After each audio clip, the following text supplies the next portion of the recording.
World leaders have gathered in Washington for the NATO summit as the organization celebrates its 75th anniversary. French President Emmanuel Macron and British Prime Minister Keir Starmer arrived in Washington on Tuesday, marking his inaugural appearance at a global summit since taking office. Prior to his departure, Starmer pledged to honour his campaign promise to boost UK defence spending to 2.5% of the GDP, but emphasised that this increase would only occur when fiscally feasible.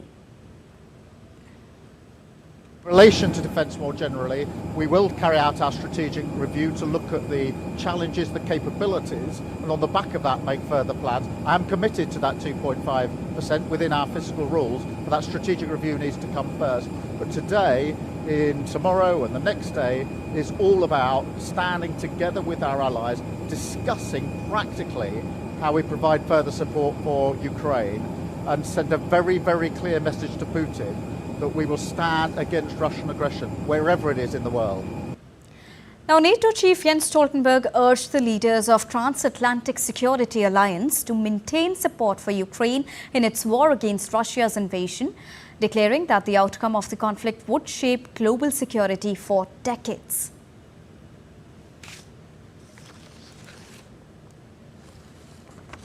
And to discuss more on this, I'm joined by DD India's Nick Harper, who's joining us straight from Washington, D.C. A very good evening, Nick, from India. Now, leaders of NATO's 32 member countries are meeting in the United States as the military alliance marks its 75th anniversary.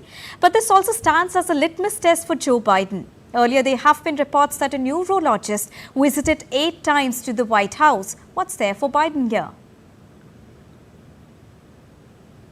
Yeah, Deepika, you're right. We've got dozens of world leaders here in Washington, D.C., and yet really all eyes are on Joe Biden to see how he performs over the next few days. The White House had to push back during Tuesday's briefing with reporters on those visits by the neurologist to the White House. Again, the press secretary saying that the US president is not being treated for Parkinson's, that the neurologist has only seen Biden 3 times over the last 3.5 years, and that was during his annual physical, as would be normal procedure. We saw Joe Biden on Tuesday evening in a speech marking the 75th anniversary of the alliance, really making a forceful case for support for Ukraine. The headlines here in Washington this Wednesday morning suggesting that Joe Biden did what he needed to do, that he seemed competent in the job, that he spoke well, he spoke fluently, even though he was using a teleprompter. And I think in many ways the next couple of days for Biden is all about reassuring those NATO allies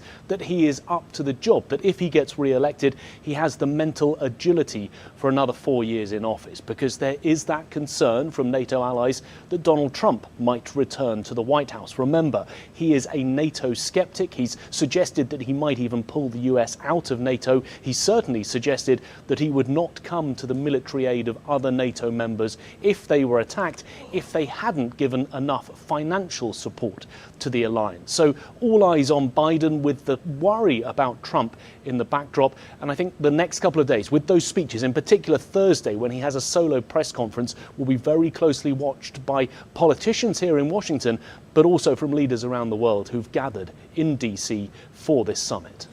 Indeed, all eyes will be on that also. But once again, when we talk about the issues, the Russia-Ukraine conflict will be discussed. Do we expect a consensus on peace building or more military aid to keep the conflict going, Nick? I mean, I think it's the latter of the two. There isn't a suggestion that the alliance is trying to push ahead with peace talks, the main reason being that Russia has not really shown any desire for that to happen, or at least it wouldn't do so without giving back all of the territory that it's captured from Ukraine. So really it's pushing ahead with how the alliance can help from a military perspective, how it can help Ukraine in its fight. And we've also already had the announcement that the alliance will be providing 5 new air defense systems coming from a combination of countries, including the US, Italy, the Netherlands and Romania. We're likely to see an announcement that a command base will be produced and created in Germany to train Ukrainian troops. More announcements about ammunition and arms, including those shoulder-mounted Stinger missiles. Many of those things that President Zelenskyy of Ukraine has been asking for. And I think it will be that real forceful message from the alliance that they're supporting Ukraine and that they will continue to front that military aid, that financial aid that Ukraine has been asking for. All right, thank you so much, Nick, for joining us and bringing us the latest on the NATO summit.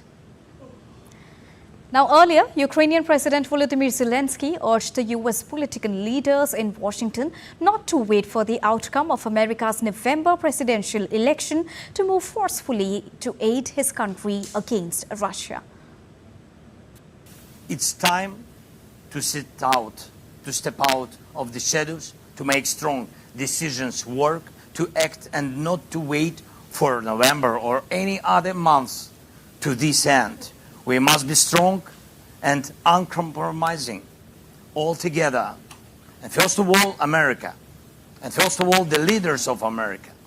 And the President of the United States as a leader of the free world. To be uncompromising in defending democracy.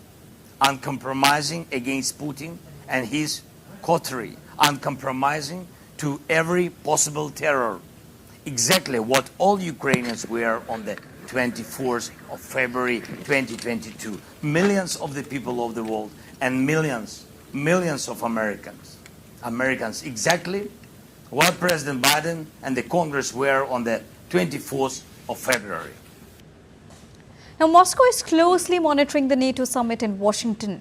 The Kremlin says NATO has regularly declared its aim to inflict a strategic defeat on Russia on the battlefield and is taking part directly in the Ukrainian conflict on the side of Ukraine. DD India's Dasha Chernyshova has more from Moscow. Moscow says it will closely monitor a NATO summit in Washington as the alliance is fighting on Kyiv's side. Russian presidential spokesman Dmitry Peskov said Moscow would follow with the greatest attention the rhetoric at the talks and the decisions that will be taken and put on paper in Washington. All that given NATO's hostile stance towards Russia. Moscow also insists that NATO is unwilling to listen to Russia's concerns or any peace initiatives on settling the Ukrainian conflict. It also says that Kyiv's allegations that Russia deliberately hit a children's hospital in Kyiv is a provocation aimed at asking NATO for more military aid. Russia says NATO's aggression has led to the conflict in Ukraine in the first place, and the continuous supplies of weapons is also escalating the tensions. Moscow says that finding a negotiated solution is possible and Russia has never walked out from the negotiations table. Dasha Chernyshova in Moscow, reporting for DD India.